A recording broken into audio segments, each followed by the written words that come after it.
What's up, guys? Second job of the day. We're doing a sectional, and we're doing this velvet, and we're doing an area rug. It's polypropylene, luckily. So this is for a vacation house. So vacation rentals, often they purchase furniture, decorations, stuff. Not really good and not smart.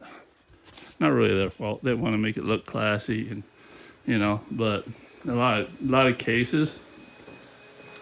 As far as area rugs, especially, they'll buy rugs that are not really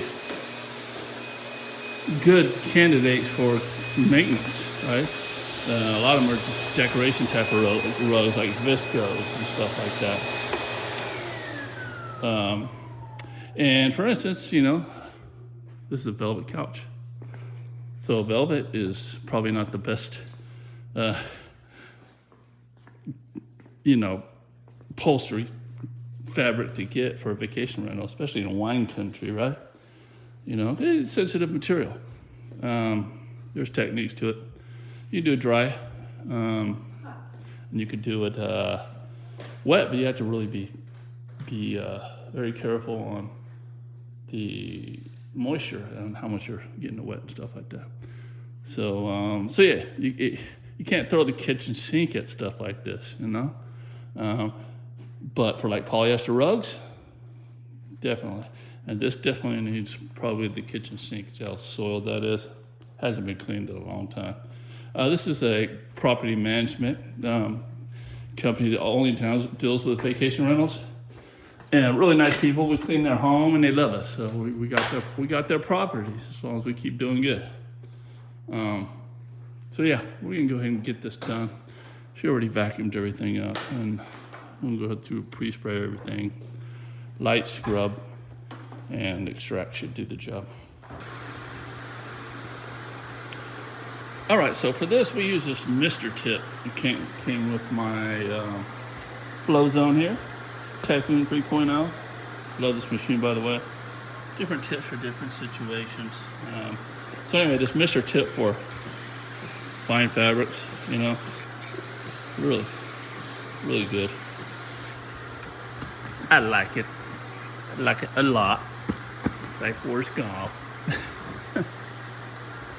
Alright, so this stuff is just some, not really fine fabric, but we're gonna clean it anyway. It's definitely something that's gonna take a while to dry, so we're gonna really make sure our moisture is low.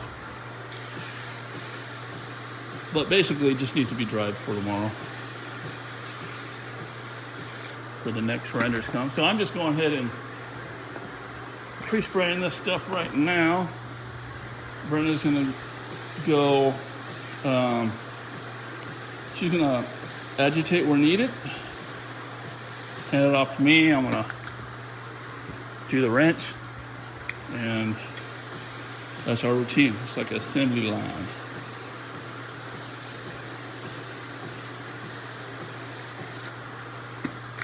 All right. So yeah, tools really, really matter. I have a little pump-up sprayer, a little 1 gallon, half-gallon pump-up sprayer that I usually use for upholstery, and that's what we use 90% of the time. But that thing broke on me yesterday. Anyway, I gotta get another one. But in this case, I wouldn't be using it anyway. We do a lot of upholstery, guys. A lot of upholstery. I mean, you can call us experts, right? Definition of professional is actually when you call yourself a pro carpet laner or a pro anything, you get paid for your service. Anyways. But just because you're a pro doesn't mean you're an expert. We're experts, man. We do a lot of upholstery and we make a lot of money doing it. And that's not bragging. It's just we don't quote any more than what the next guy does for upholstery, right? But we make more money on it. Well, not than everybody, but let me take that back. Making more money on it. We just have a good process, so it doesn't take us long, right? Not that big of a headache. We got wineries that we do cushions once a month, and it's over $1,000 once a month. You imagine these patio cushions, you know. And they've been using us for 4 years now. Love us. If we were doing a bad job, I don't think that they would have us for 4 years. And we haven't raised the price on them either. All right, so my customers get grandfathered in. So unless it's just totally ridiculous, they get. So basically, if a customer calls me and wants me to clean 3 rooms and a living room, I give them a quote. We do the job. Next time they call me, even if I did raise my prices after that, I'll still charge them the same price. All right, it's all on file. So that's kind of a little bonus to my customers. Trying to turn those customers into clients. You can tell some damage here on this. Really.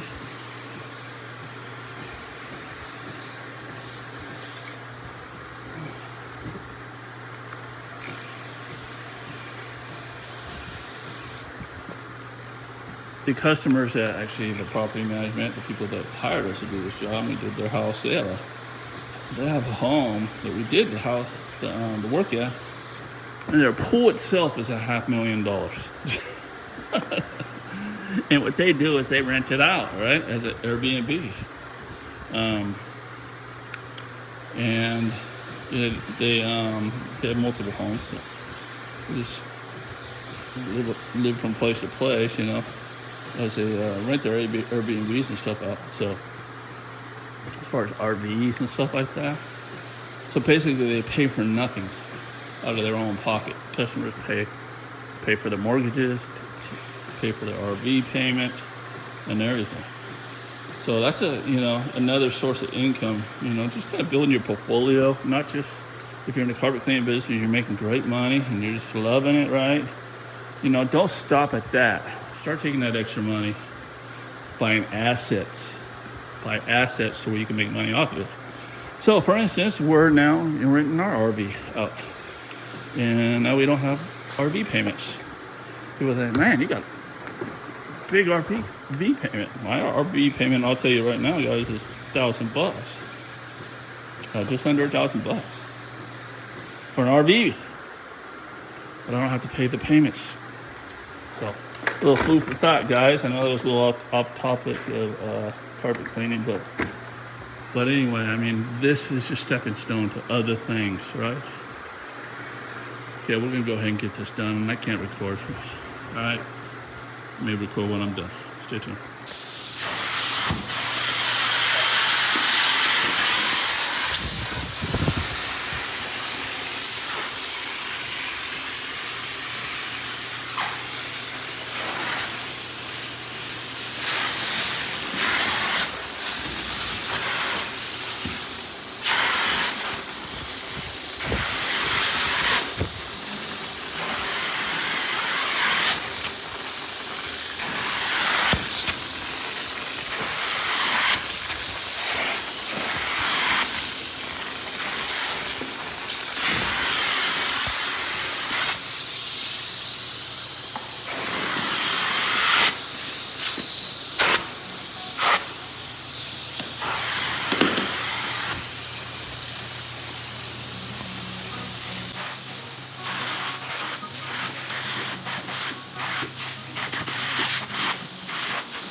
All right, looking good, looking beautiful again. So gonna have to put that back together there.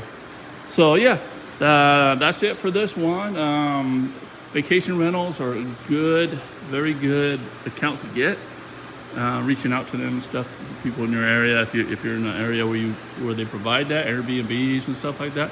So we do a lot of Airbnb, vacation rentals, and that type of stuff. And you know, our customer service is extremely on point. I mean, just, you know, professionalism, the way you talk to your customers, you know, the way you present yourself, you know, that keeps the customers and that wins them over. And if you have a friendly personality and you know, you just know how to be comfortable around people, and they're gonna see that. They're gonna see that quality in you, and they're gonna like you. So the main thing is 90% of 80% of your business is getting your customers to like and trust you. That's how you can succeed. So work on that if you guys are, you know, a little nervous around customers. Weird thing is I was always been a horrible salesman until I owned my own business, and I started educating myself and not doubting myself anymore.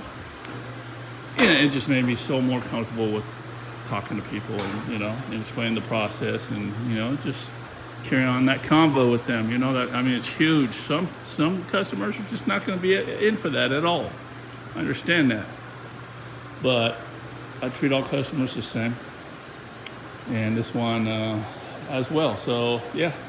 Like, subscribe, comment, and we're going to see you in the next one, I hope. Right? Right? Right? All right, see you in the next one.